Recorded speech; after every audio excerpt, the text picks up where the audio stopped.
to go.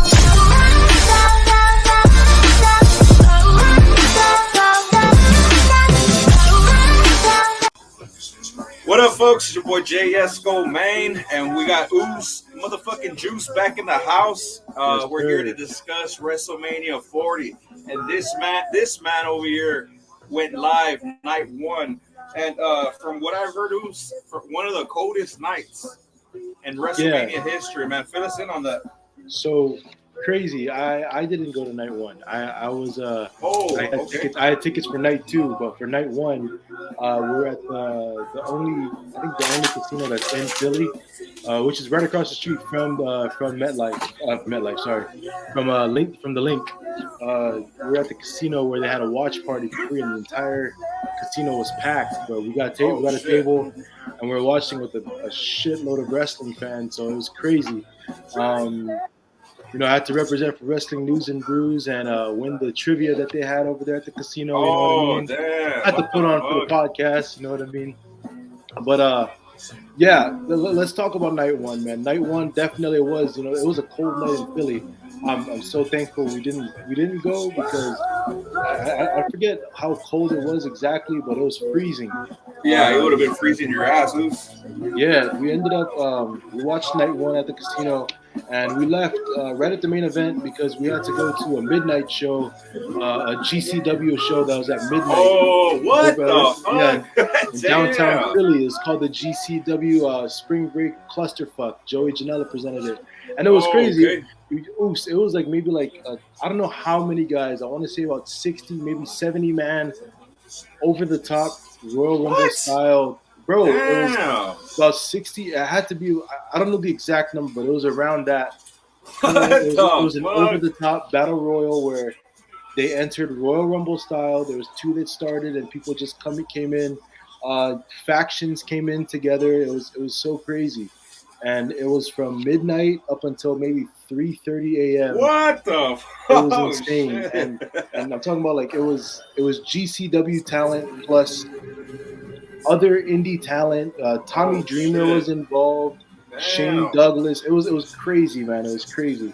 But let's get back to WrestleMania. So, and the show didn't end till about 3:34 a.m. Till about 3:34 a.m. They waited for WrestleMania to finish.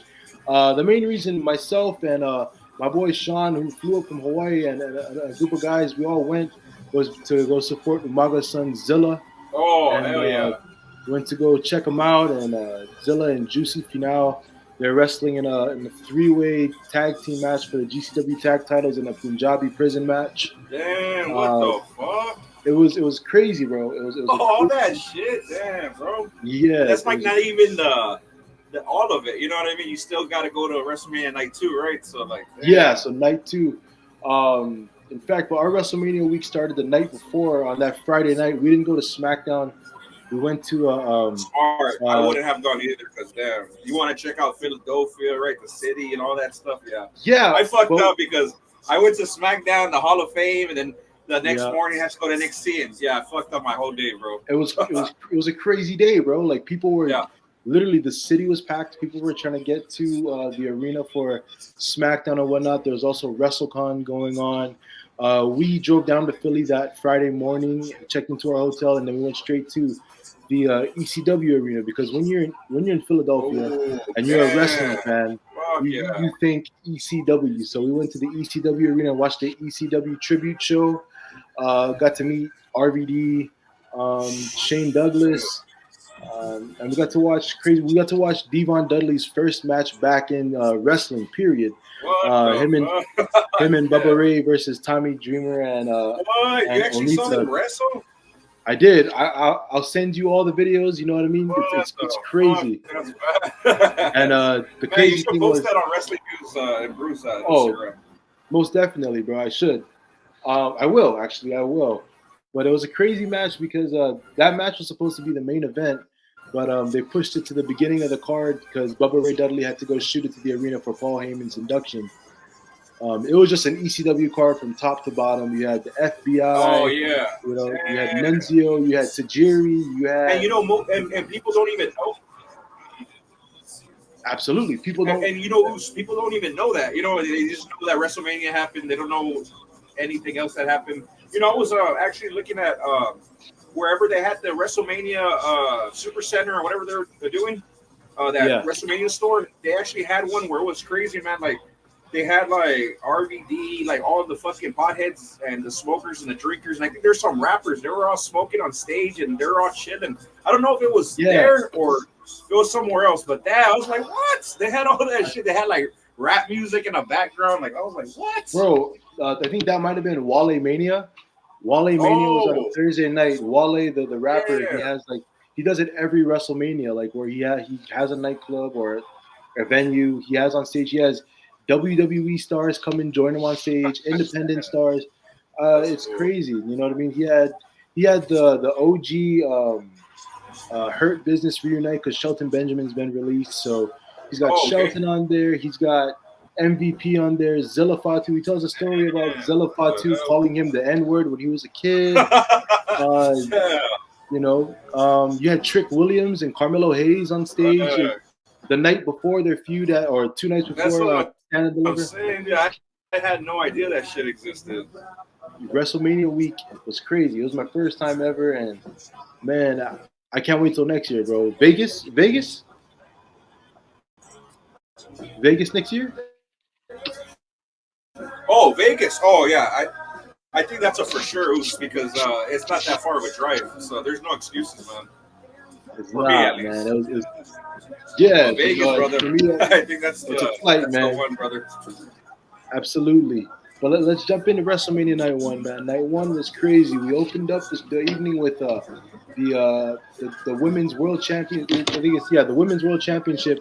Rhea Ripley defending it against Becky Lynch.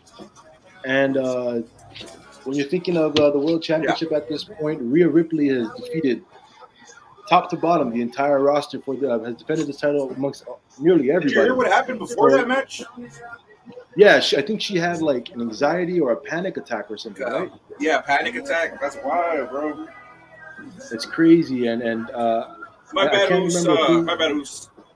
Where are my manners, Oos? We can't start a wrestling news and brews without some brews. So absolutely, I got a nice Four Loco piece. Four Loco. And we're gonna slam that shit for us. Down it right now. Cheers, my guy. Cheers, brother.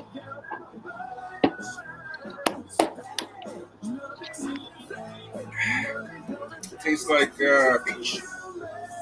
But yeah, dude, that match was good. As soon as I saw Rhea's entrance and the way she was like yelling and screaming in the beginning of the entrance, I was like, no, she's winning, bro. There's no way Becky's going over. Absolutely. There's no way. Becky. And you saw that live. You saw this live. No, I was at the casino. I was at the watch party. So was this night 1 or night 2? This is night 1. You went night 2? I went to night 2, but this is night 1. We're just running through night 1 real quick. It was a crazy fucking match, bro. The entire casino inside and out was going nuts because a lot of us expected Rhea to drop the title to Becky, but a lot of us didn't want her to drop it to Becky because Becky's happened a couple of times already at this point. But yeah, dude, the entrance, everything, the presentation from top to bottom was crazy, dude. Oh, for sure, brother. What did you think about that? I think there was a 6-pack ladder match too. What did you think about that one, brother? I think it was the smartest way to split the tag titles, right? Isn't that how WrestleMania was missing though? A ladder match? It was. You have a ladder match every. We always had the Money in the Bank ladder match. Yeah. Before that, the triangle ladder match, right? Whatever it was called, and then it became the TLC. Yeah. And we had the TLC match. That's what WrestleMania needed.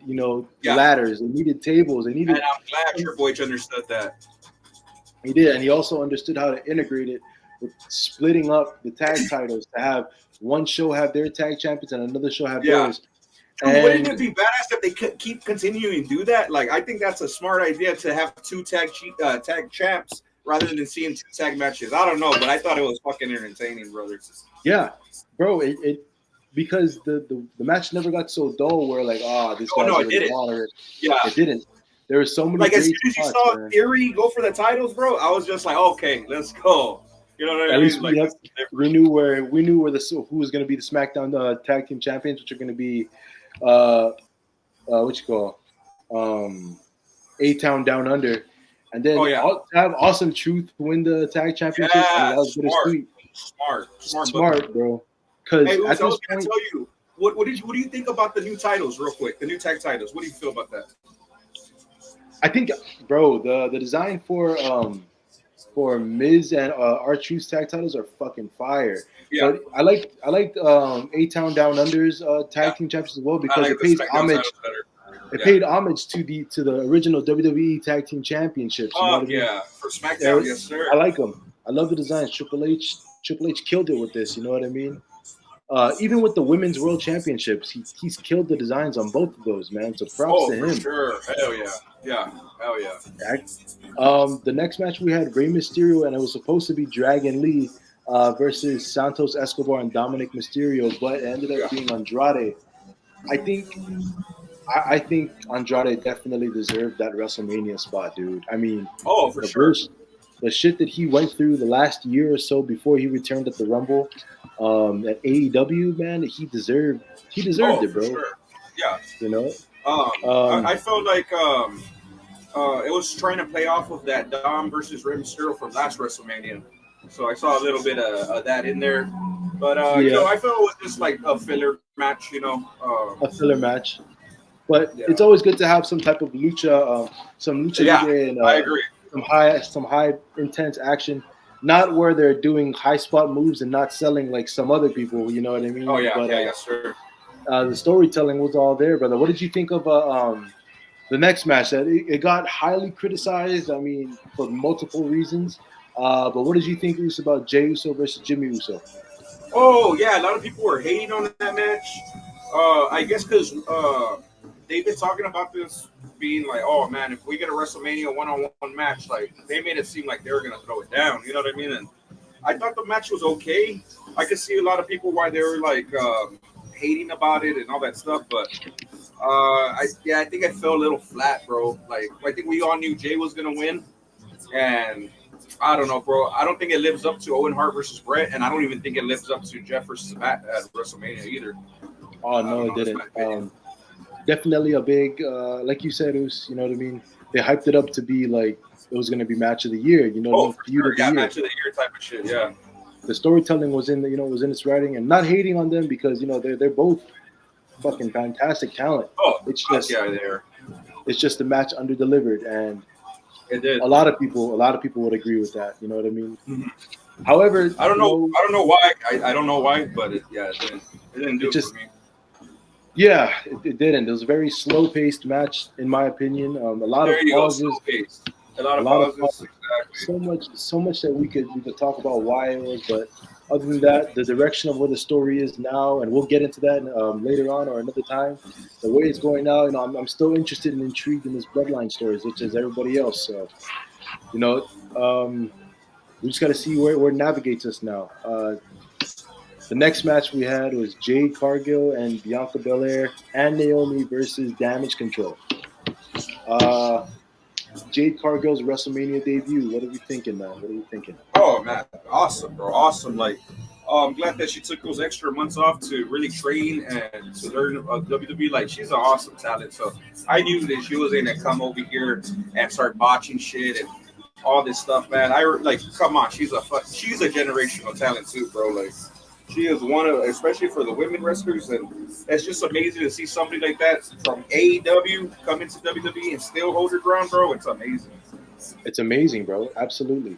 The way she's been conducting herself and the way WWE kind of molded her and slowly let a slow burn, and they didn't rush her debut. They had her make some appearances on TV, but they didn't really debut it till the Royal Rumble. And didn't have her in-ring debut. I think her actual debut was WrestleMania, right? If I'm not mistaken. Yeah. Mm-hmm. If technically, if you want to say her in-ring debut was the Royal Rumble, man. Was the Rumble, right? That's high, bro. Like, who can say they were in the Rumble as a rookie and tearing it up there? A big star. Their first match. People. Exactly, man. Not too many people. AJ Styles would be one, but he wasn't technically a rookie. But people who you're right about that. Yeah, you're right about that. Making your debut in the Rumble as a you know, it's a very, very high chance people are not going to know you. People are going to, you know, maybe a couple people clap in the audience, or you're going to be a draw from the get. You're going to get a loud pop. And that's what happened to Jade Cargill. Yeah. Obviously, it went carried over into WrestleMania. So, hey, brother, man, we got to talk about it. I don't want to talk about it, man, but we got to talk about it, man. We got to address the big elephant in the room. Let's talk about Gunther versus Sammy, man. How do you feel about that? Me too. I'm like that. I don't want to talk about it. I'm like, I don't want to talk about it. The only reason why is because I personally did not feel, and I don't know if you agree. You might have your reasons too. I didn't feel that Sammy should have been the one to dethrone Gunther. You know? No way, no way, bro. See, that's what I'm saying, man. Sometimes we disagree. For the most part, we always agree, man. And I agree with that one, man. It was a banger of a fucking match, badass, especially the ending. But I don't think that it should have gone that way. But conspiracy, you know, I'm a conspiracist, man. Absolutely. So the only reason it happened, man, and it doesn't matter who it was going to happen regardless because they wanted that 666 number of his reign. Gunther's reign ended at 666 days. And, you know, WWE is always into that quote shit. You know what I mean? And I think that's why it happened. I honestly 100% that's why his streak ended. Yeah, man. I didn't even think of it like that. I just remember too, like when I think Michael Cole announced it, you know, during his entrance, how many days he had it. And that's still just creepy. I didn't even know that. It was creepy, bro. I didn't even know that either until he finally lost it. But like you said, Michael Cole had already announced it before that, and I was just like, but in the same way, it doesn't devalue Gunther at all.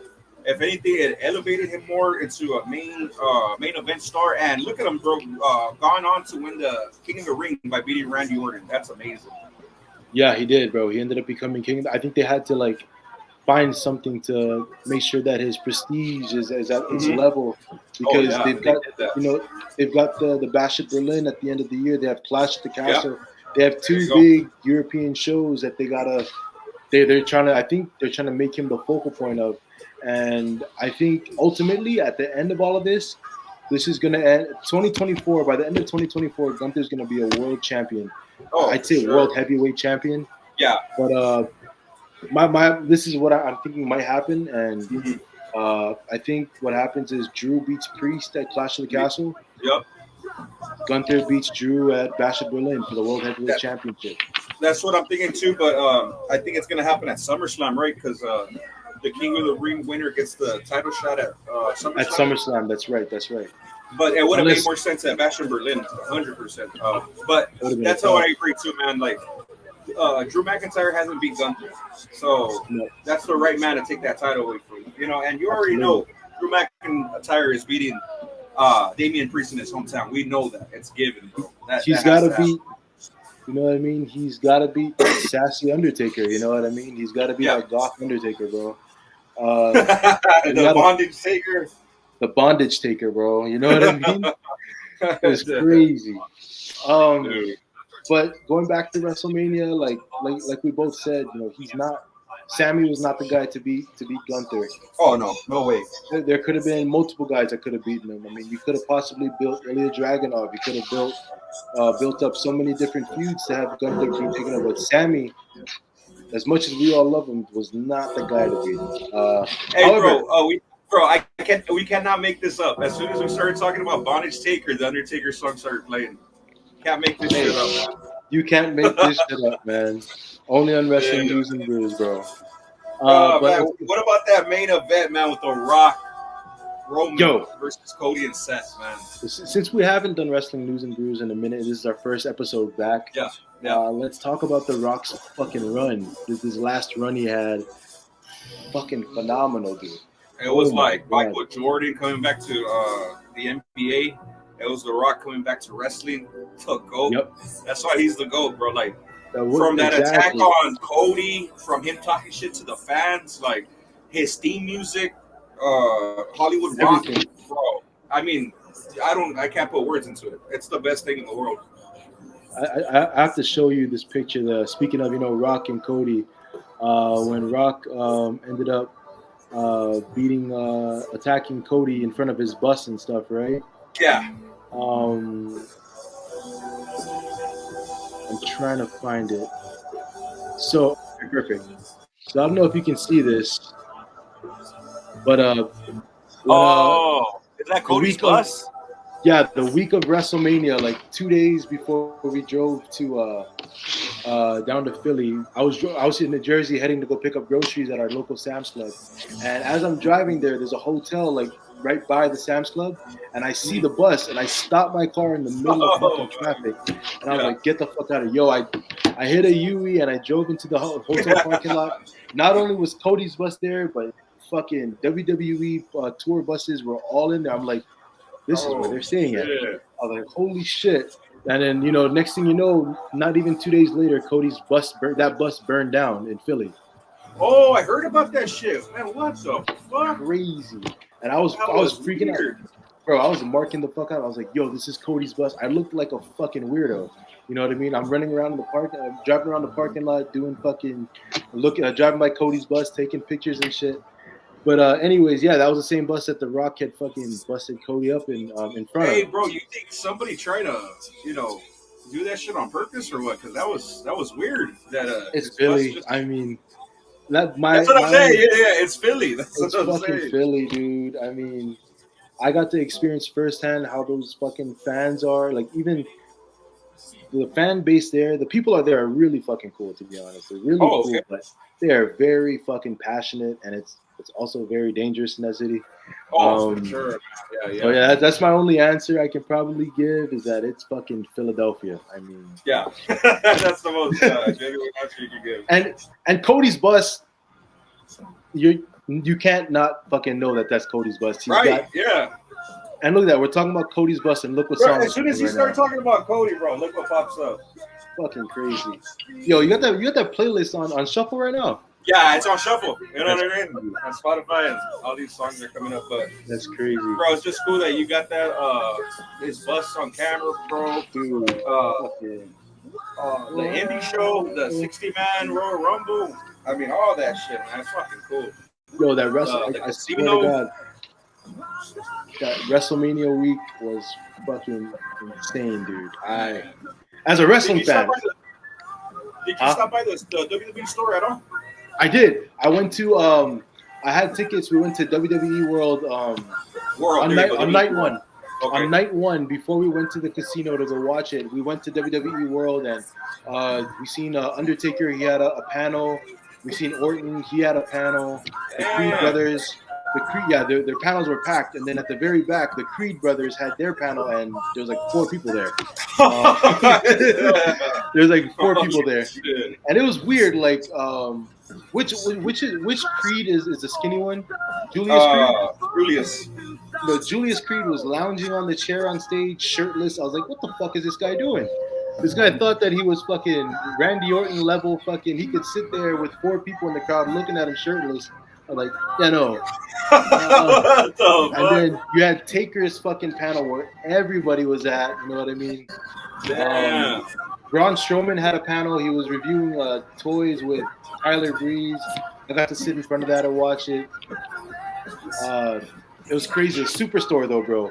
The line while you're in WWE World, there's a fucking line to get into the Superstore. It's massive, dude. I'm talking about anything you see on WWE.com. They have plastered all over the place. Everything, dude. This jersey was from the Superstore. We bought a couple other shirts and some other merchandise that I'll bring out. But it was so massive, bro. And everyone there, I mean, if you're a wrestling fan, like how really big fans we are, if you were at WrestleMania World, dude, it felt natural. It's like a fucking how do you say it? People who love that EDM music when they're at EDC and shit. Like, you feel like a kid at a candy store, bro. Yeah, bro, because the one I went in Dallas, they had it at a convention center, just like how they have them at the, what do they call them? The Comic Cons and all that. It's a Comic Con of wrestling. Yeah. That's basically what it is. In a big ass convention center. Yeah.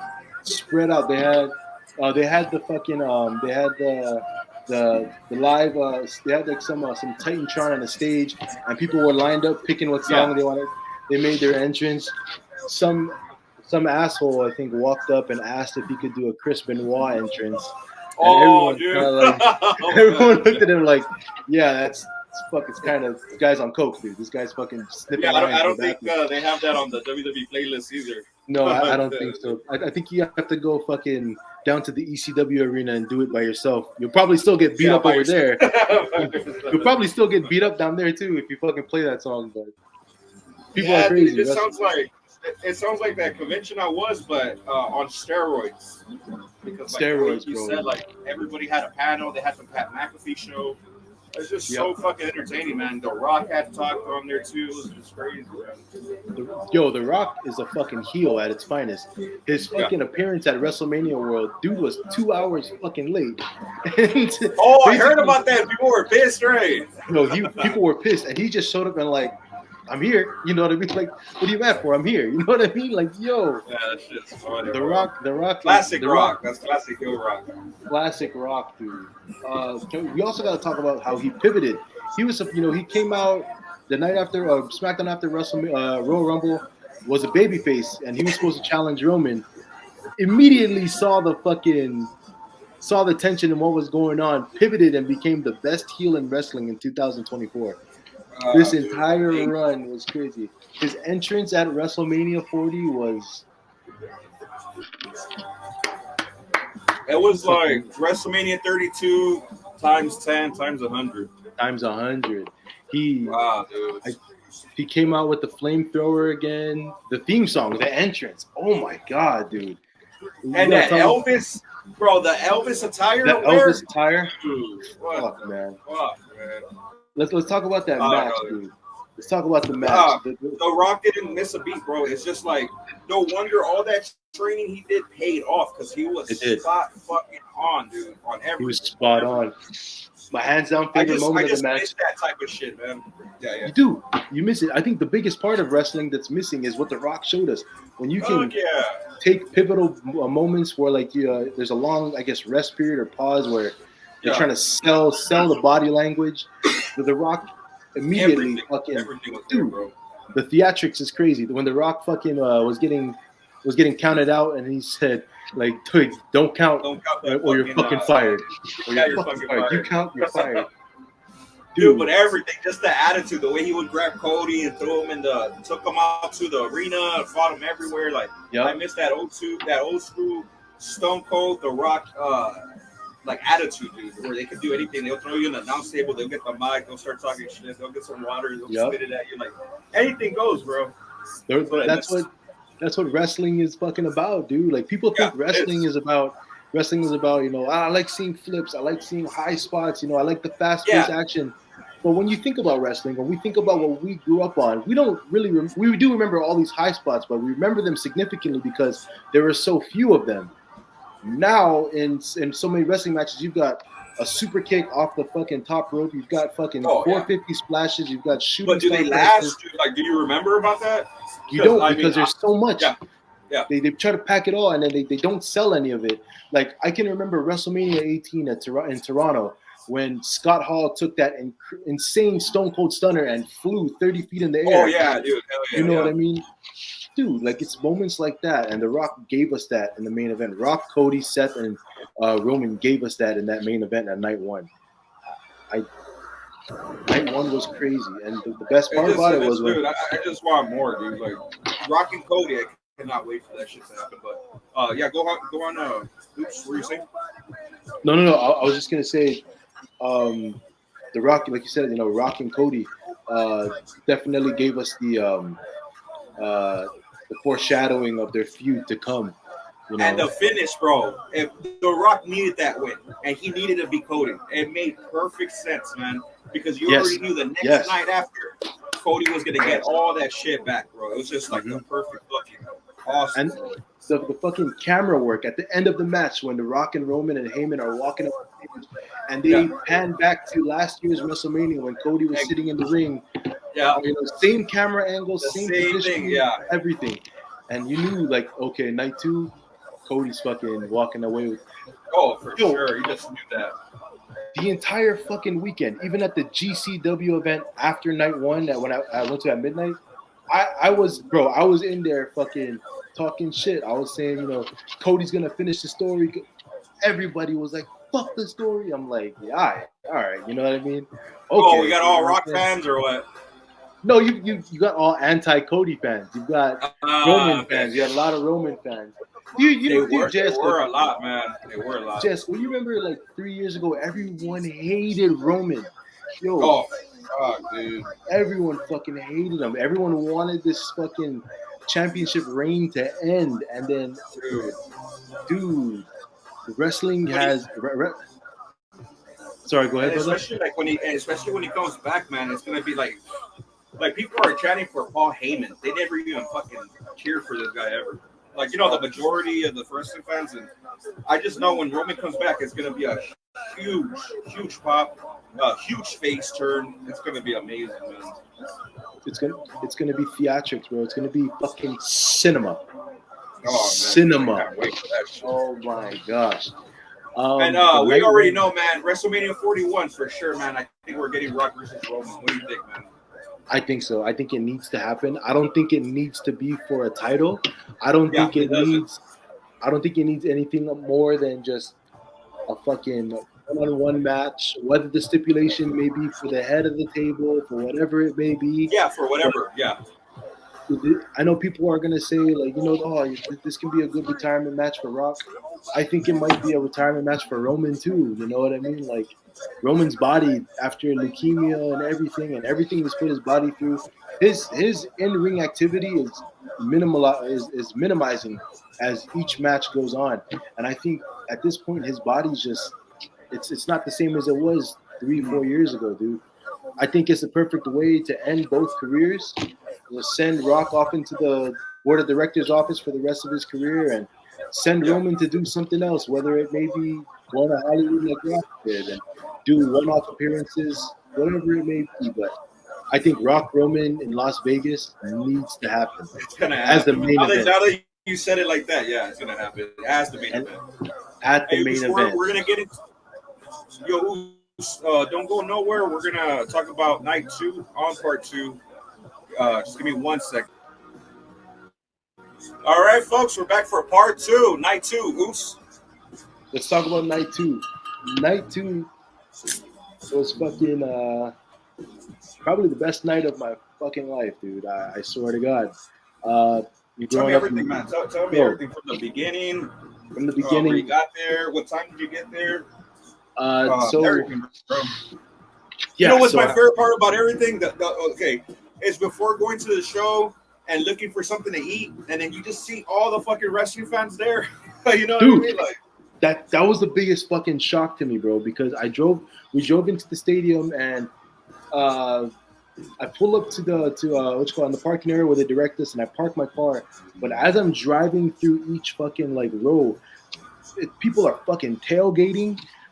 You got people fucking blasting theme songs. Like, it's crazy. Okay. I've been to a lot of tailgates as a football, you know what I mean, for football and whatnot. But going to a WrestleMania tailgate, walking around, people barbecuing, blasting music, drinking, I'm like, this is perfect. Like this is the perfect way to enter into a WrestleMania. My how do I say it? My excitement level from the moment I got out of the car skyrocketed, fucking sky high. My fiance and I were walking around just in amazement. We finally get into the stadium, and as we're walking into the stadium, we present our tickets. We walk right to the WrestleMania Superstore. There's one at the stadium itself, right at the entrance. And as we're walking in, on the right is the WrestleMania pre-show going on. You had CM Punk, Pat McAfee, Michael Cole, and I forgot who the fourth guy was. I can't remember. I think it might have been Corey Graves. Okay. But it was crazy, dude. Seeing CM Punk in person, you know what I mean? Just there, right? Sitting down, right? Chilling. Just there, sitting down, chilling on a panel. And they're doing the entire pre-show in front of my face. We finally get in. There's a long line and wait time to get into the Superstore. We get into the Superstore. We buy all the shit. We get out, and we're walking up to our seats. And as we walk into the stadium, it's like, man, dude, it's like everything that I saw on TV growing up as watching in terms of WrestleMania, seeing it in person, I was like, is this your first WrestleMania? It's my first Mania. Oh shit, man! So like, I had no idea. all the emotions, everything is fucking hitting me. I'm like, damn! Like, I finally sit in my seat, and mind you, like, where I sat, I was afraid, like, because typically when I go to wrestling shows, I always feel like I'm the biggest wrestling fan there. I'm fucking cheering like the loudest and whatnot. So I'm afraid, like, man, it's WrestleMania. I don't want the moment to be ruined because I'm sitting around casual fans who don't really. Bro, the people I sat around, there's people from Canada, from Toronto. Oh, okay. Quebec, I mean. There are people all over, and they're diehard fucking wrestling fans. And but I know what you mean. Like, you go to a Raw or you go to SmackDown, you get those fans that they're not into it. They're just there, right? You're the one just going there. Crazy. Yeah. You know what I mean? Yeah, like parents who like bring their kids, like, oh yeah. Yeah, there you go. That or older people or just whatever. Yeah. Yeah. So unless you're sitting in the ground floor near the wrestling fans, the actual wrestling fans, you're sitting, around the arena, and like people are kind of like, clap here and there. Fucking, they won't do the whoa for Cody Rhodes, like, you know what I mean? Just shit like that. And people I was sitting around, mind you, we're pretty fucking drunk. They were drunk. I was drunk. Badass. Oh yeah. It was fucking crazy, dude. WrestleMania, just sitting there. This is all. The night hasn't even begun yet. I just sat in my fucking seat, and my excitement level is fucking through the roof, dude. I can't. Y'all had the DJ playing, right, too? There was a DJ playing. There's because I got there 2 hours before it happened, and that's how chill it was. Like, you go anywhere, sitting there for 2 hours before the show started. That's boring anywhere. But there it was just so badass, man, because it was like a party, bro. It's like a party. You're just drinking, you're jamming out, like they're playing badass music, and yeah, man, I feel you. It was crazy, and then this is how everything started. So this is how when WrestleMania started was fucking. I can't even fucking talk. It was just thinking about it. Yeah. Obviously the intro, the typical pre-show message where like no lasers, no camera, nothing like that. And then lights come on, and then America the Beautiful sang. I forgot who sang it, but dude killed it. Yeah. And then, to me, the most shocking moment of the night, introducing WrestleMania or opening WrestleMania that night, I thought it was going to be Triple H or somebody. It was fucking Stephanie McMahon. I was like, what the fuck? You know what I mean? And unless then you know what I mean? Yeah. Steph was gone. I thought it was cool, man, because it's just like, fuck what your dad did. Don't let that ruin your legacy. Don't let that ruin shit.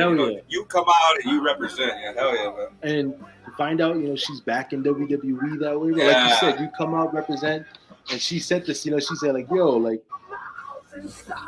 how could it be a WrestleMania without a McMahon? I mean, yeah, exactly, man. You know what I mean? Like, aside, from Vince, you know what I mean? Even though Vince is not there, you know what I mean? Steph didn't really do anything wrong that we know of, so. Yeah, exactly, man, exactly. So to hear her theme music and see her come out, bro, I was like, oh shit, this is crazy. You know what? In a way, it kind of gives her over to me as a fan, because I'm just like, he's not there, but we still have her. You know what I mean? It's just like, she's the better McMahon anyway. So. She's the better McMahon anyways, you know what I mean? Yeah, that's fucking cool, man. She did a lot for WWE. I mean, that's a lot, dude. A fucking lot. And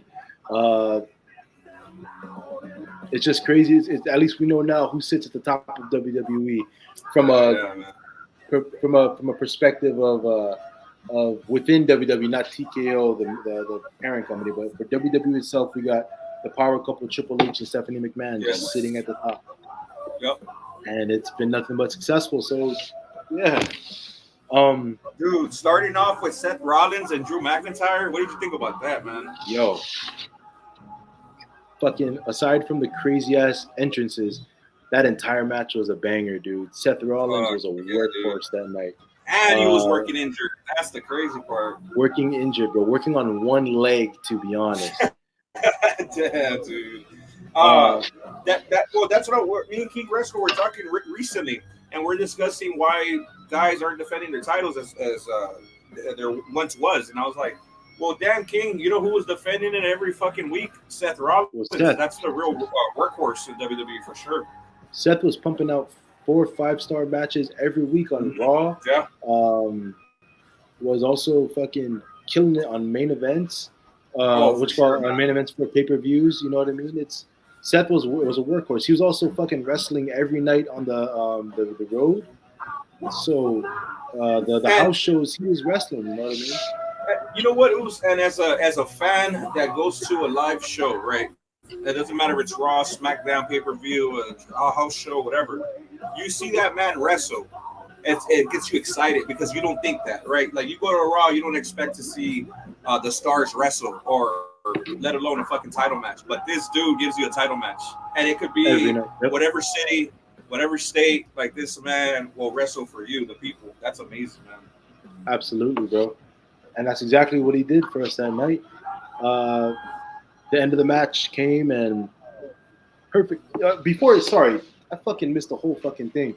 Before the match even started, right after Stephanie goes back in, the fucking first fucking theme song we hear the fucking the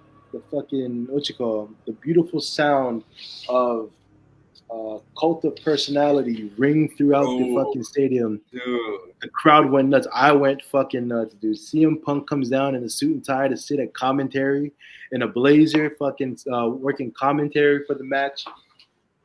Before you said CM Punk, I thought you were gonna say Joe Henry. Oh no, man. My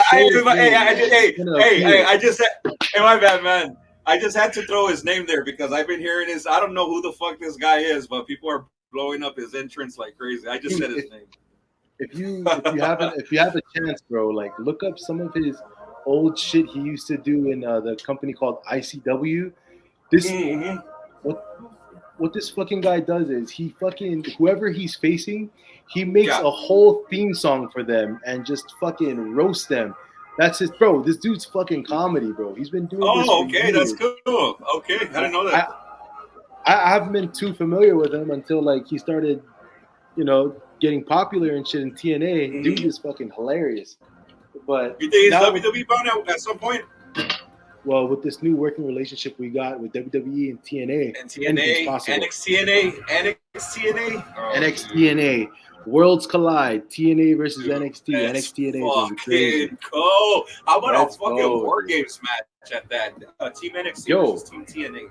Yo, give me fucking on Team TNA. Give me Moose. Hey, throw Ziggler in there. Throw Ziggler. Joe Hendry.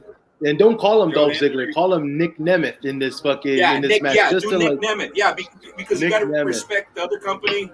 And not only that, if Ziggler ever comes to WWE back, I expect him to be working as Nick Nemeth. Just like all these guys coming back. Ethan Page from AEW. They had just mentioned AEW on NXT TV.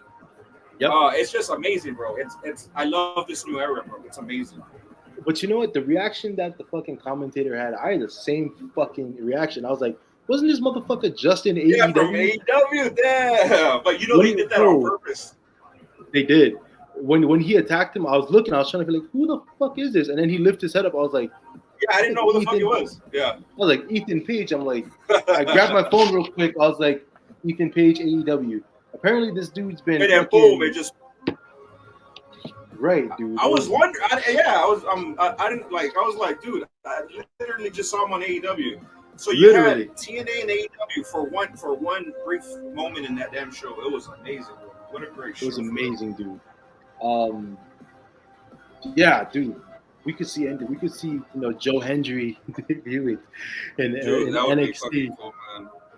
You know what I mean? I mean, I don't know the guy, but just hearing his song, I just love how people react to somebody. I'm like, who's this guy? I used to be that type of person when I was a kid growing up in the Attitude Era.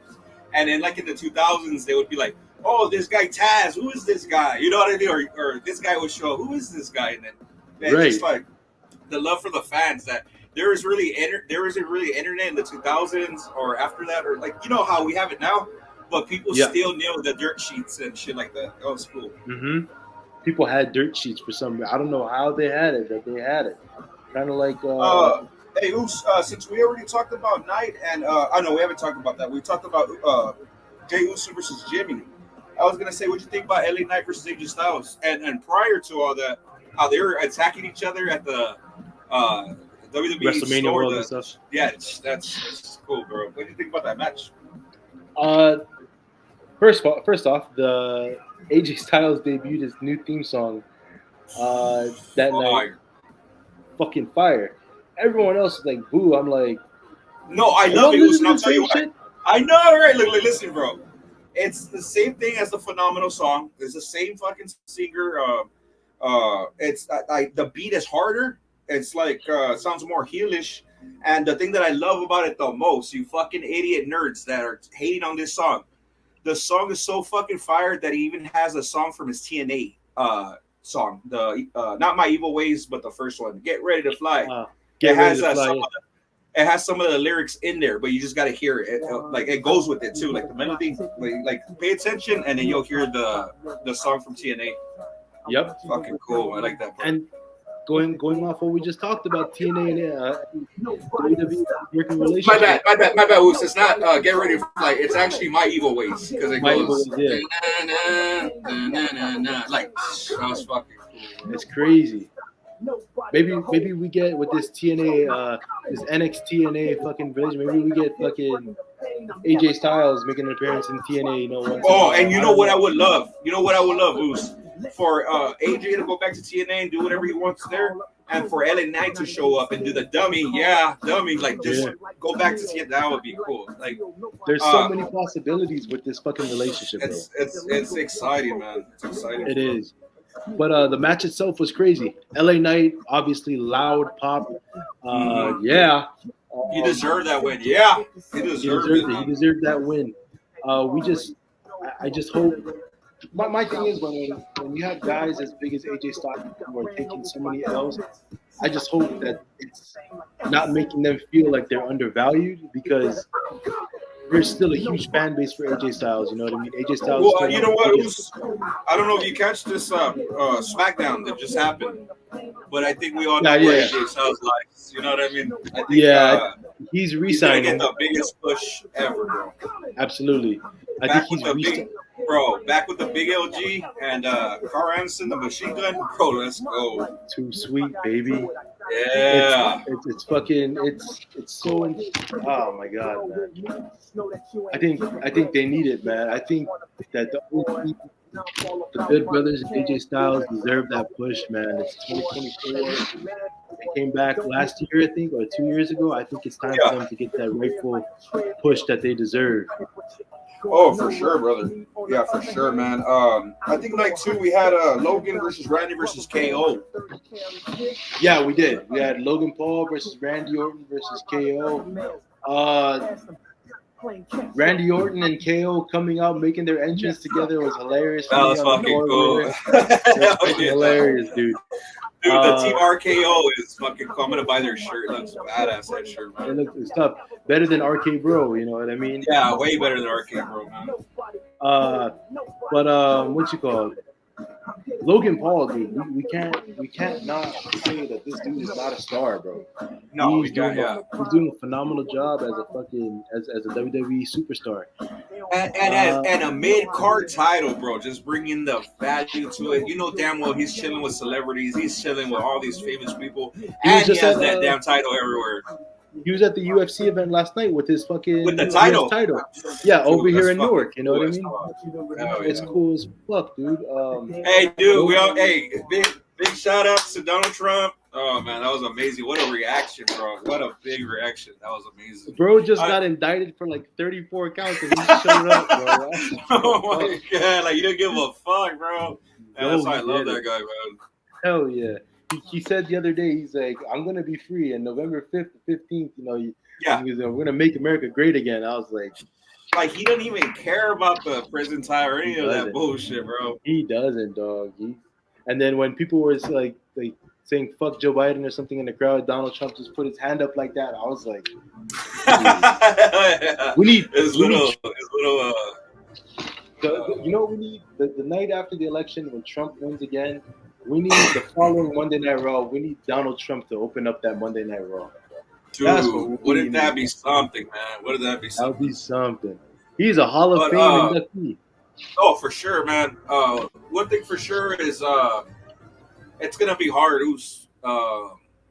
I don't think he's gonna. I don't think he's gonna get voted back in. I'm just saying you that right now. It's hard. It's heartbreaking, but dude, if that happens, I mean, America is not safe, bro. Yeah. But I mean, I don't want to get all political and stuff, but I just have a feeling. I feel like it's wrestling, bro. It's like the same type of feel. You know what I mean? Like when people were saying Cody's not gonna finish the story. I feel the same thing with Trump, bro. The same story. Yep. Let's see if it happens. Trump's got to finish his story. You know what I mean? Trump's got to finish his story. Also, speaking about finishing the story. Nah, go ahead. No, go ahead, Luis. Go ahead. Oh no. I think I don't know if you're ready to talk about the big fucking main event, man. Oh, let's talk about it, dude. Cody comes. What do you think about? Wait, hold up. What did you think about Cody's mask, bro? That was fucking cool. It was fucking fire, dude. I was. You know what I was hoping, honestly. You know what I was hoping, man. For real, I love that we saw Brandy, but man, I was hoping for the whole American team with DDP, Pharaoh. Well, my wrestling news of the week is that Arn Anderson is expected to sign with WWE. He's expected to sign with WWE to become Cody's full-time manager on the Dude, I need that entrance where Cody and him come into the arena and he whispers something into Cody's ear. And the clipboard. And the clipboard, bro. You know what I mean? Bro. Arn Anderson back in Cody's corner. Oh my God, we need the full Nightmare family, bro. Well, this makes sense because we're going into an AJ Styles feud with him in the Bullet Club back, and we got Cody and Arn Anderson. Yeah, we got to get somebody to help Cody. Here's my fucking my. Sorry, I'm gonna change direction real quick. Yeah, go ahead. Here's my sad. The thing I'm very happy for, right? I'm very happy for Tama Tonga finally debuting on WWE TV. Oh, the way they've been using them is outstanding. It's been crazy. But what's making me sad is not how they're using him or how he's being working. It's just like WWE has such a good opportunity to fucking reunite. Bullet Club back, dude. They've got Tama, Carl, Luke Gallows, Finn Balor, and AJ Styles, Cody Rhodes. I mean, there's a lot of Bullet Club members, man. Dude, Tama Tonga, one of the original core 4 Bullet That's Club the only members. thing I feel kind of weird about because I'm like, I don't know. It's just like I see this guy too much Bullet Club, but at the same time, with this new bloodline kind of deal, I think it could surpass it, man. Dude, because they've got to cross paths, bro. The bloodline, they do, and the OC, they're both on SmackDown. And Carl Anderson and Tama Tonga, who have been road mates in New Japan. Tama Tonga was mentored by Carl Anderson in New Japan. They've got to cross paths somehow. If Solo and AJ, factions in SmackDown right now, bro. The Guerrillas of Destiny just had their first tag team as Tama and Tonga, who are a pivotal tag team in New Japan. Dude, they're gonna get those titles fast, bro. You're gonna see. Dude, if WWE somehow manages to book a story right to have God face the Good Brothers, I'm gonna buy a whole new Bullet Club shirt, and I'm gonna fucking go to this show, bro. I need to see this. You see the money they're like missing out on, bro. They could. I know they don't own the rights to the Bullet Club, but man, they could work something out with New Japan, bro. I mean, they could. They really could. Like just to give us the theme at least, dude. It's just that I've been seeing the Elite try to act like if they're the new NWO, bro. Nothing's gonna beat the fucking Bullet Club. Nothing will. Nothing's gonna beat the new Bullet Club, bro. I mean, I know they're beating on Tony Khan and they're trying to act like the new NWO, but man, Bullet Club is better, bro. Way better, dog.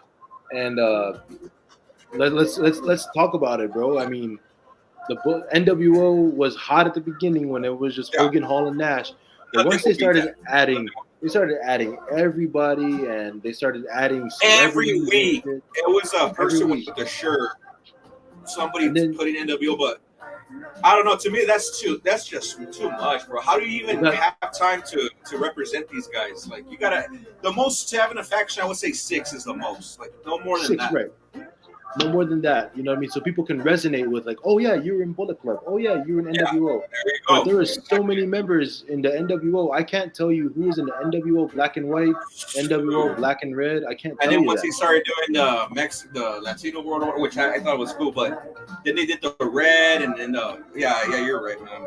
Everything was just too much. Bullet Club, from the time that it was Bullet Club, before the Elite left, and then all this Bullet Club War Dogs and Bullet Club Gold and all these, now it's starting to become like NWO. But the OG Bullet Club, it's becoming like that. Yeah.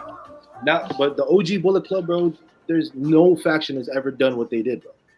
No faction has done what they did. And yeah, dude, and we're talking about single-handedly taking over New Japan, because if you think about it, the New Japan wrestlers, it was more like WWE in a way, because they took care of their American stars like John Cena and The Undertaker. And the same thing with New Japan, like you can't beat these guys. The only ones that did was Kurt Angle, Brock Lesnar, AJ Styles. Oh, that's what I'm trying to get at. That AJ Styles had the Bullet Club to back him up when he won the IWGP title. And I just feel like NWO really never did that. You know what I mean? Like the Bullet Club was more about wrestling badass matches, winning trophies, winning championships, drinking, doing all this cool shit. I don't know, man. Like Bullet Club is, why do you think I'm such a big fan to this day? Like they did something that, you know, they got close to the NWO for sure. They did, bro. Popularity. Absolutely.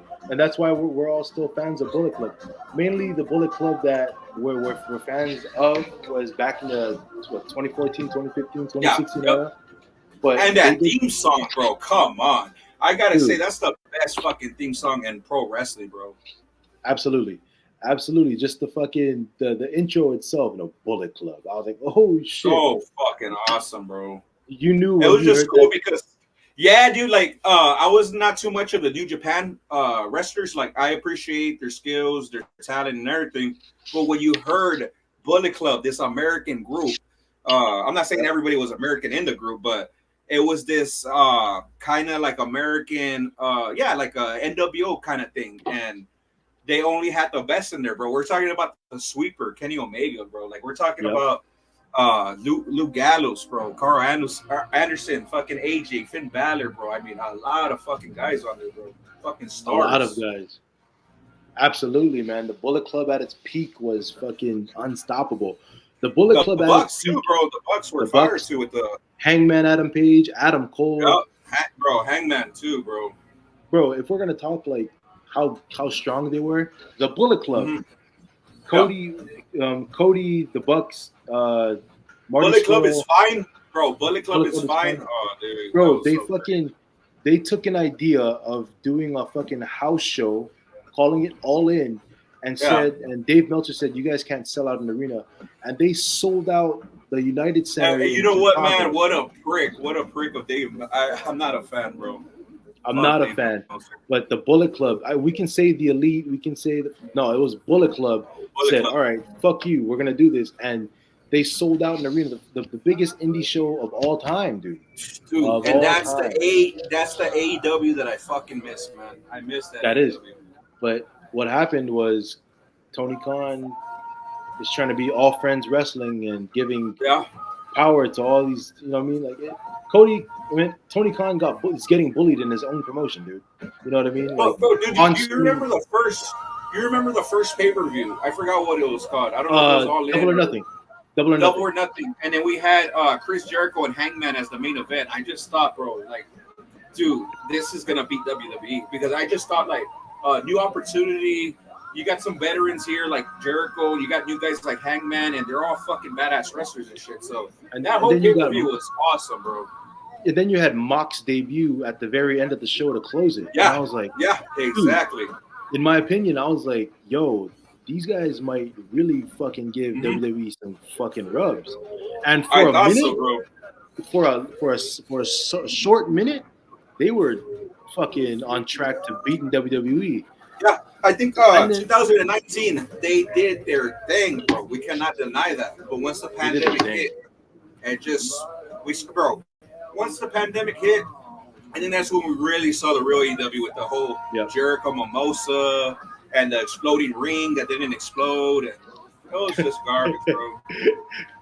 Yo, you're right. The pandemic was made or break wrestling promotions, and WWE wasn't as good either. You know what I mean? But I'm not saying it was better. Yeah, perfect. But when WWE came out of the pandemic, they fucking did nothing but progress. And just seeing Roman retaining his title, and then out of nowhere, fucking John Cena comes out, dude. That was like fucking shit. Everybody erupted for Cena, bro. Dude, that SummerSlam was fucking intense. Or no, what was it? What show was it? I think it was Money in the Bank, or it was Money in the Bank. Was it Money in the Bank? Yeah, I think so. It was Money in the Bank, and then crowd went nuts, and then we had Cena versus Roman at SummerSlam that year. Yeah. And then at the end of that match, Brock comes out and Brock Lesnar. And what's going on? Where the rumors we're hearing, that Brock's coming back at SummerSlam? Apparently, dude, a lot of people have been leaking it all over Twitter and Instagram. And some dirt sheets have been saying that the rumor is, Brock is being slated to come back at SummerSlam, being that the ban on using his name has been lifted, which means we're going to hear a lot more Brock Lesnar references on TV, ultimately leading up to his return. And hopefully they put him back on the game too. That was whack that they took him off. Yeah, I think he's locked. You can only use him for like the career. The WrestleMania moments. Yeah, it's the showcase. You can only use him for the WrestleMania showcase. Put him back in the game, dude. Give him for sure. If you want that. If you want someone that's gonna fucking come back and die, there's nobody better than Brock Lesnar to maybe not even have to go for Cody's belt, because Cody and Brock already had their story, their stint. Let them go after the World Heavyweight Championship. I don't know. Have them go. Dude, I wouldn't mind. I know this sounds whack, but I wouldn't mind a Punk versus Brock Lesnar too. I wouldn't mind because that, bro. The way that Punk looked in the first fucking time around. Yes, dude. Brock made him look like a bitch, dude. Bro, you know what I mean? CM Punk, bro, had that fucking match. But as a fan, you wanted Punk to win. You did. And we knew at that point that, the way he was rocking the fucking Wolverine fucking beard and shit. Yes, dude. On his way out. Dude, I'm telling you, man, that was my favorite Punk. I don't know why. Like, I did like the Cyborgs Punk. Wolverine Punk was my favorite. It was, you could just tell that he was just like, man, like he was fed up. But Wolverine Punk was tough. But now we got fucking 2024 CM fucking chick magnet choke out Jack Perry Punk. You know what I mean? Yeah, fuck yeah. Cry me a river. Mm-hmm. Fuck that guy. We got Cry Me a River Punk, dude. Dude, we got choke artist Punk. Yeah, so, let's get on to the main event, man. We got a lot to talk about this main event, man. A lot, dude. Let's talk about the main event. Cody's entrance to start it off. The interlude, everything crazy. Crowd goes nuts. The music stops. Everyone starts booing, or not everyone, but people start booing him. Roman comes out, and I promise you, even though I was a Cody fan, I was decked out in a Cody hoodie. I was decked out in Cody gear. When Roman came out, everybody had to put the fucking ones up, dog. The entire crowd put the ones up. And I was like, oh, shit. You know what I mean? Dude, you talk about aura. You talk about aura, dude. Aura. Roman Reigns has fucking godly aura. The first time I seen Roman live was 2000 and I want to say 19 or 18 when WWE came to Hawaii. And Roman was a surprise. He wrestled Sami Zayn. Everyone cheered him because there's a lot of Samoans and Hawaiians who loved Roman Reigns. Crowd went nuts when everybody was booing him back here in the mainland. But I see him then, and then seeing him at Mania. Oh my gosh, dude! Way difference, like a huge difference, man. Like this guy, man, looks unfazed at the biggest stage of his life. Most people would have fucking cracked down. That's why they don't put those wrestlers there. But like for you to be the main event and for you to look that part and just not give a fuck, bro, and just do what he does. It's amazing, bro. I asked this to somebody else. I'm gonna ask you the same question. If we talk about, let's look back 3 years ago, bro. No, 4 or 5 years ago. Okay. Way Roman 5 years ago, 2019, way Roman was and the way the crowd was reacting to him, did you think that if we would you have thought back then that we would get the Roman that we get today? At all, man. And Not this at is all. what I was okay. And I would say, like in 2017, I read this comment, and I was the biggest Roman hater. And when I read this comment, I was even more of a hater because he's oh yeah, well these people are hating on me, they're booing on me. We got kids in the crowd, and I'm not gonna do this, I'm not gonna do that. Basically, giving us the John Cena speech. And after that, I just hated him even more, bro. I was just like, oh fuck this guy, he's here for the long run. And in my head too, I'm like, I don't hate the guy, but I'm just like, he needs to go heel. And I mean, that's the biggest thing. And then his first shirt, what was it? It said, wreck everyone and leave. Wreck everyone and leave. And it just started from there. And it was shirt by shirt by shirt by shirt. Like, sold the most merchandise. This man had more shirts than John Cena. You know what I mean? And it was just for Roman. And from him to be called the tribal chief and what do you call it, the head of the table? I don't want to butcher. Yes, sir. Like all that is just like they went to his roots. They even brought his grandparents out there with the whole J match. I mean, bro, come on. Like Roman has had the biggest run. Like I know, was it San Martino has the longest reign? It don't matter, man. Just to see Roman's name on that top 5, he did what he did, bro. I mean, dude, yeah, he had the longest reign, but like, who was San Martino wrestling? Fucking, who the fuck was he wrestling? You know what I mean? Yeah. Like, can't talk about fucking. This is when dudes were wrestling 2 matches a day for a hot dog and a fucking hamburger. You know what I mean? Like, that's what I was saying. It's not how it is now. You cannot have a reign like this nowadays because there's so much talent. But for Roman to run, bro, for Roman to go through Hall of Famers like Daniel Bryan, future Hall of Famer like Daniel Bryan and Edge, and the same night to stack them up and pin them both, and then from there just beat the crap out of Cena. He already ended The Undertaker. All the shit that he's done, beating Brock Lesnar at WrestleMania 38. I mean, there's no one's gonna do that ever again. No one. Dude, no one is. Roman Reigns to me is probably the greatest of all time, dude. Yeah, for sure. I mean, I compare him to Michael Jordan of NBA, bro. Just like The Rock, like I always said, like they're the same type, bro. They're different in their way. Rock's a little bit more funnier. He's just a man, but Roman, like you could just tell, man, he's still, bro. He's still the GOAT right there. He's still the GOAT, dude. You can even look at fucking John Cena. I mean, John Cena was a story champion, had a great career, but during the time of him dominating WWE, being at the top, wrestling wasn't as popular as it was today. There was no competition. He's going against AEW and New Japan and TNA when they're at their strongest right now. And he's still the fucking most dominating force in wrestling, bro. Even now, he's not even active, but he's still getting chants every night, dude. And the biggest draw, bro. I can't believe he's on SmackDown with Cody and AJ and Randy. It's just like SmackDown has the top roster, bro. They do.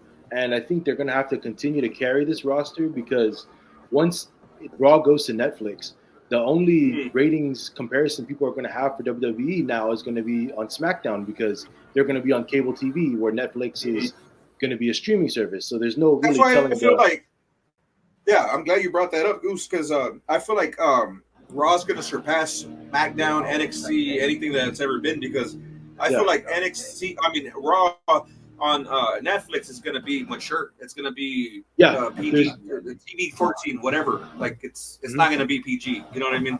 There's no PG for Raw anymore. There's no way. No commercials, no commercial breaks. Like you're going to see all this backstage stuff. You're going to see all this extra stuff. You're going to see what the fans are seeing. Yeah. Have you seen the Netflix? They did the Tom Brady roast. My bad, I spilled a little beer. No, you're good. I've been meaning to watch that shit. No, I'm just kind of waiting for that Tyson fight, and then I'll go back to watching. I'll watch that Tom Brady roast. But they're adding more fights in that shit. You know what I mean? Like that Mike Tyson. It's going to be a lot. It's all going to be live programming, bro. But the reason I bring it up is because when you look at the Tom Brady roast, which was fucking hilarious. The way that they spoke and everything they did, it goes to tell me that the Netflix live television is not going to have any barriers. There's not going to be any type of like. There's not going to be any type of like oh, you can't do this, you can't say that. I think we really might be entering into a revamped attitude era with the type of shit that you can get away with on Netflix Live. It's I'm thinking this too because they don't have any partners or any companies that they have their we're going to defend these people, we're going to offend these people or nothing like that. But I feel like cable TV itself is just something that's a thing in the past because I'm not playing around. Ever since podcasts came out, I feel like, I mean, even on ESPN News, bro, they're letting people cuss. Like, no one cares no more. Like, bro, why are you filtering shit to begin with? It just makes you a fucking corporate piece of shit. You know what I mean? Like, talk about what's real. And that's why I love our podcast, man, because we say what the fuck we want. I feel like podcast is the thing that made this generation better, man. Like, fuck all that shit where you have to filter shit and you can't say this or you can't say that. Like, bro, they're words. You know what I mean? Mm-hmm. Like, God damn, bro. And I think Triple H this generation is soft, bro. Too soft, you know what I mean? And I think, you know, I mean, that's where Triple H and Nick Khan kind of just saw, like, you know, is it really worth it to kind of, when you've got guys who can speak on the mic like CM Punk, Cody Rhodes when he wants to, when you've got guys like that, like when you give them an open mic that they're willing to fucking they could shoot all they want. Yeah, I feel you. They can shoot and say whatever they want. I wouldn't even be surprised if once Raw goes on Netflix, CM Punk starts talking shit about fucking AEW, Jack Perry, starts saying all kinds of shit. You know what I mean? It's gonna be. Yeah. Because think about it. That whole Vince McMahon shit is dead. Wrestling and that aspect with Vince, you know, doing what he did and the way he saw that company is dead, bro. Like, now WWE, Raw, anything, they can do and say whatever they want, bro. Like, they're not on cable no more. They can do whatever they want. That's why, bro. It's gonna be one of the and this is the thing. Are you really gonna go with Vince and that PG shit after what he got caught in that scandal? Like, are you really not gonna show us this show? Like, so you're on Netflix. You're a paying subscriber. Netflix is expensive. It's about $15 to $20, right? And you're telling me that an average person that doesn't watch wrestling, you're going to watch Raw and you're going to be like, oh, I'm here to watch this kiddie shit. No, they're here to watch wrestling. It's violence. It's not meant for kids, even though I watched it when I was a kid. But you know what I mean? Like, wrestling is supposed to be unfiltered. You know, the Attitude Era, the best era of all time, because they could say whatever the fuck they wanted to say. And on Netflix, they could say anything now. It's going to be amazing. I can't wait. Absolutely. Now there's going to be free reign. You know what I mean? You're going to hear so many words that we haven't heard in a long time. You know what I mean? Right. So many references that we would have never thought we would have heard. It just gives them such an open fucking field to do what they want. We're going to see more blood. We're going to see fucking I want to see hardcore matches become a thing again. You know what I mean? I don't want to hear no holds barred. I don't want to hear none of that. I want to hear fucking hardcore. I want to hear first blood matches. You know what I mean? Give me everything. You know? Bring all that shit back. Why not? Well, why not, bro? Also, you know what I mean? Like, let WWE use licensed music. You know what I mean? Like, they should. Dude, like, they should. They should let them use. Like, let fucking I don't know. I can't even fucking think right now. You know what I mean? That's why I hated Vince's ideas. Like, you have to be established to have whatever song you want. Like now, we're listening to Triple H. He had Motorhead. He had all these. You know what I mean? It's just like he doesn't let you do stuff. You have to be over already, and I hate that mindset. This is what Triple H is doing right now. He's elevating stars like Damian Priest, like Drew McIntyre. All these guys coming out right now, man, he's presenting them to you to make him a big star. Unlike, oh, no, The Rock can say whatever he wants. Yeah, Stone Cold can do whatever he wants. No, put that shit to these guys right now. You want to make them stars. You know what I mean? Like, that's why I love Drew McIntyre, because every time he comes on, he speaks his mind. He talks shit. Man, I love Drew McIntyre. I'm glad they fucking signed him to a new deal. Absolutely.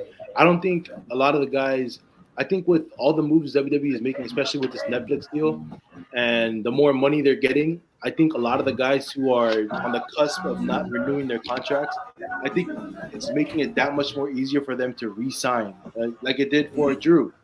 So I think there's just so much that's going to happen over the next few months that we're going to see, and it's going to they're be more smart too, man, because they're trying to go over their contract, and you know, if you're locked up for those years, you kind of really, if you're gonna really go in on it, you got to make sure you're getting something good. So, you know, thanks to AEW for that, because they actually now have a choice in what they want. And that's the beauty. That was Cody's goal, was to give wrestlers an opportunity to feed their family, and also give them an opportunity to make money. You know what I mean? But yeah, let's go back to WrestleMania, the main event. The entire main event in itself was fucking crazy, dude. The fucking when Solo came out and spiked Cody, we knew that John Cena was gonna come out. Like, we're like, okay, he's gotta come out at some point. Cena comes out. And what an awesome moment when Solo was in the ring, bro. It just makes so much sense. Crowd goes wild. You know what I mean? Cena made sense because, you know, he lost to Solo at the WrestleMania the year before. And then we talk about what happened after, and this is the part that made me feel fucking nostalgic as fuck. Out comes The Rock. You know what I mean? And then we get Rock and Cena face to face. Oh, dude. Like, oh shit. Then out of nowhere, the fucking what you call the Shield thing. Yeah, the Shield. Yeah, we got Rollins, right? Rollins comes out. Everyone in the crowd, well, at least I'm thinking, oh no way, they get Mox, because everybody was thinking that. Seth is kind of fucked up right now. Is it Mox? And then Seth crawls in the ring, his leg flops all over the place. I'm like, it's not. Then we're expecting Stone Cold, bro. Everybody was thinking that, man. I was thinking Stone Cold, but you know, I don't know what was the deal that happened with Stone Cold. I heard it was something to do with the money situation. I hope it was not that. I hope it was not that case, but we were all hoping for that. But out came Taker, bro, and I thought it was just as fucking cool because it was shocking to me. I was shocking to everybody when they saw Taker because if you think about it, that man owns WrestleMania. So to see him with The Rock was amazing itself because we haven't seen The Rock and Taker in years. We're talking about years, decades, bro. And to see them face to face, yo, you know how like when you're watching TV and Undertaker's fucking bell hits, and then the screen goes dark, and then he appears in the ring. So when I'm there live and I see him, I'm like, okay, I'm trying to look at the ring. Like, where is he? Crawling up from under the ring? Is he running from the crowd? The lights turned back on. He was in the ring, bro. I could not fucking see how this guy fucking got in the ring. It got so fucking dark, bro. I was like, yo, this is crazy. All of a sudden, the Undertaker's standing behind him, and I'm freaking the fuck out. Dude, I'm fucking screaming, crying. It's crazy, man, because like you would think some cameras will pick up the extra flash or something, but no, nothing fucking did. It was pitch black. I was trying to I was squinting my eyes. I'm like, yo, I gotta see how the fuck he gets in and out of this ring. I couldn't see shit, dude. So what about after he left? You didn't see him running or nothing. It was just dark. Dude. Even that too. I was like, all right. The bell hits again, like, all right, like my eyes are like super, my drunk goggles are like super like locked in at this point. And no, it gets so dark. I still can't fucking see how I saw after on Twitter, he ran out into the crowd and ran to the back. I'm like, I didn't see this motherfucker run out of the ring. But it was so cool to see. And then after that is when the craziest ending happened where it's just cool. It's crazy, Oos, because at this moment that all this has happened, and I felt I was like live watching this with the world. Like I just felt as a soul, as a spirit, like feeling this with all of y'all, with everybody around the world. It was that type of moment. It felt like a Game 7. It felt like a buzzer beater type shit. It was amazing, man. Yo, and for guys like you and I, and we've been covering this Cody story since it began. You know what I mean? Yeah, right. From way long ago. Yeah, man. So like to see this fucking to know like fruition, finally come to fruition. It's crazy, man. To watch, I saw two things which fucking fucked me up emotionally. I saw Cody finally finish the story, and then I seen Roman's reign end. Oh yeah, dude. And then a lot of people pointed this out when he got that final 3 pinfall. You could see Roman smile a little bit. No, he was smiling, really catch it, but it looked like he smiled. He smiled. I think, to me at least, it's like, as a fan, I'm thinking, man, he's probably like so relieved that the weight is off his shoulders. That weight is off already. He can go rest. You know what I mean? Like, dude, even though he only wrestles like 4 or 5 times a year, he carries a lot on his shoulders. Yeah, think about it, because mentally you got to get ready for, okay, after this match, I got to get ready and train for this next match in a couple of months. And it's just that mentality that he has. It's just work. And now he could just be like, okay, well, he's taking the reins, and I could just be a fucking dad, and I could chill, and I could, you know what I mean? I can recover, man, and he can do all these things, and yet he's still arguably the biggest name. I know Cody's a champion right now, but Roman is still Roman fucking Reigns. You know what I mean? Still, he surpasses that. He's on top. Like, there's nobody in the company that is Roman. Nobody in the company right now. Nobody. And it's just, and I love to say that because he came from FCW, so he's WWE by heart. It's not a guy that left somewhere or he had to figure shit out and come back. No. WWE lifer, bro, just like Taker, just like Randy, bro, just like Cena. Yep. You won't see them just like The Rock. You know what I mean? You won't. Just like, I can't say Austin because Austin started in the WCW, but he's also a WWE lifer. But like you said, man, like Roman started in FCW, straight out of college, went to fucking went down to Florida. He played Virginia Tech. Was he in Virginia Tech? Georgia Tech. Georgia Tech. You know, and you saw somebody start from the bottom up, man. And I'm not playing, bro. I even recall a game and watching his college game. I didn't know who it was, but I do remember seeing him in that college game. But yeah, from all the way till then and being what he is now, it's amazing, man. Huge accomplishment. I'm happy that Cody finished the story. It was just something. And this is what I said, man. I said I caught it. I caught it, bro. I said, what if Cody, when he wins, he gets that Luger treatment in WCW when he finally beat, I don't know who it was for the world title. I think it was Hogan. It was from the NWO because everybody wanted to take his title. Nobody could. And Lex Luger took that title, and all the WCW locker room came and they picked them up, and they were all celebrating the ring. And it was so fucking cool that happened with Cody, man. I was just like, happened. Dude, that was it was an emotional. It was an emotional time because, you know, you heard what was her name? I fucking keep forgetting her name. Samantha Irvin tried to announce. Dude! When she started crying, dude, like all that stuff, man, it hit my heart crazy. I was like, yo, as a Cody fan, I don't know if anybody else would have been so hard to announce his name, but a fan, just put yourself in her shoes. I would have been doing the same thing. I would have been cracking like a bitch. I think the equivalence, I can't even say the equivalence. Do you remember the All In when Cody wrestled Nick Aldis and won the NWA title? Yeah. And so that, I think it was that emotion, but then him winning the WWE title was fucking crazy. That's like times 100, man. Like I'll tell you. I'm glad that you... Go ahead. No, I'm just glad that you brought up Samantha Irvin, man, because the whole cracking, the whole everything, it just made it. It was a real, genuine story. I mean, you can't make that shit up. I'm going to be honest. Like, I think this either is at the same level or maybe even possibly, arguably, could beat Daniel Bryan at WrestleMania 30. I mean, I think it's better. I think it's better, man. The story behind it is just.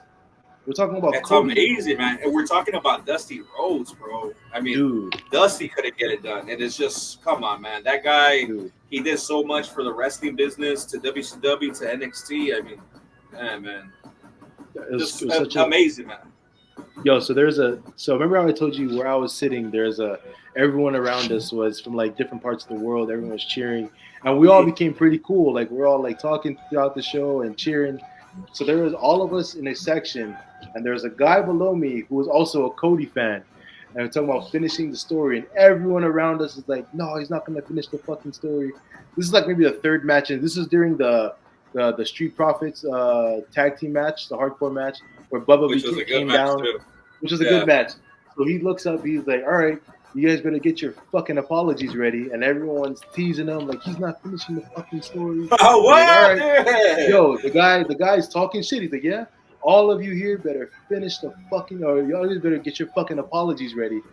Once Cody won, this dude stood up and talked his shit. He let his nuts hang. He said, like, give me your fucking apologies right now. I was like, yo, this is my man.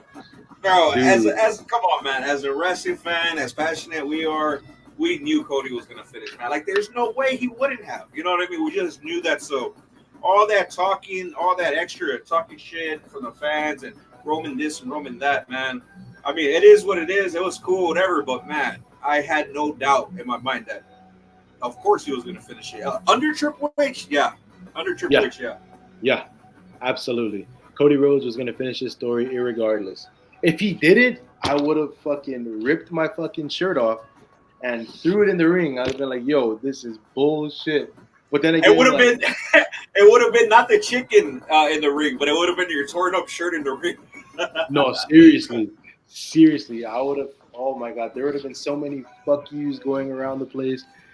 Oh my god, but it was a good WrestleMania, dude. WrestleMania. Hey 40. man, we didn't experience it live. We didn't do the show like we were supposed to, but man, I know the fuck you're busy, bro, and you did your thing. But I'm glad that all these months later, bro, June. You know, it's been a couple months. June, it's been a couple months, dude, but we're back into it. Yeah, dude, I'm just glad that we shared everything. We talked about your experience there, and yeah, man, Vegas. I mean, Vegas ain't stopping nobody, man. Come on, we got to do Vegas, baby. And yeah, dude, it's been a nice long. I had to get some shit acclimated the last few months, get everything kind of settled in, but now we're back in, wheels rolling, and wrestling news and brews is back, baby. Oh, for sure. And folks, keep tuning in. We're gonna do these local recordings. We're gonna do more of these recordings. Whenever maybe a pay-per-view comes up, maybe we could do it live or something cool. Absolutely. We're back, man. Wrestling news is back. Ooze Juice. I'm glad you're back with me, dog. We're doing this in the future. And yeah, it's gonna be a hell of a year, 2024. You better look for us, Wrestling News and Brews, guys. Yes, sir. Any final words, Ooze Juice? Nothing else, but just stay too fucking sweet and spike your fucking hair. Spike your hair. Don't care, man. See us in the next episode. That was the WrestleMania 40 talk, and look for us in the future, folks. Too sweet. Too sweet, baby. I feel like 3, 1,